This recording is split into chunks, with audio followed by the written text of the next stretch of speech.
to CS Slurps Fresh Noodle Fridays. Today we're making something super easy and super comforting, great for a rainy day.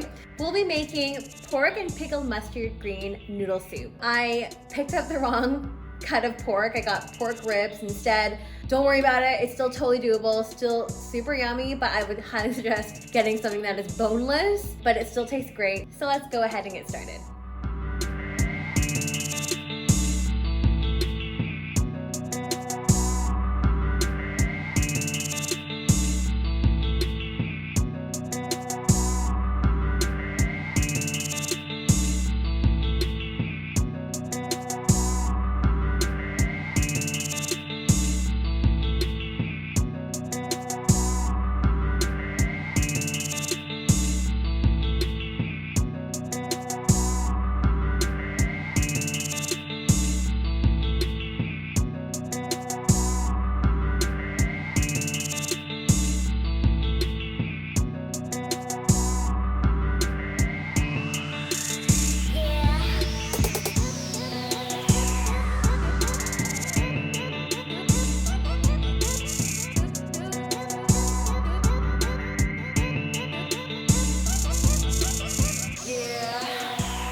We've got nice chewy wheat noodles, flavorful pieces of pork, tender mustard greens, and a really easy broth that makes it go down super smoothly. If you guys like this recipe, don't forget to like, rate, and subscribe in the link down below. And don't forget to hit the little notification bell just at the top so you don't miss any new episodes coming out. We'll see you guys next week. Bye!